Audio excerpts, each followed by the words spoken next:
In this video, I'll show you how to get API key from Google AI Studio. So this is very simple. And the first step is to go to aistudio.google.com.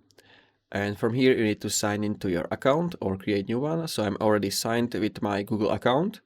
Then you will have the option Get API Key in bottom left corner. So click on Get API Key.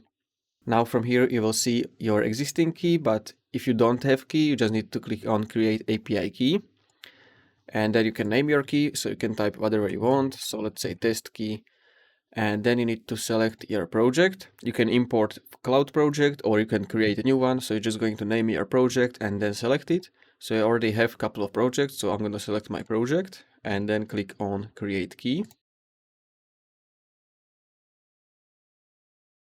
So this is going to create your API key. Now to find your API key, you need to click on this API key text, on this blue text. So click on it.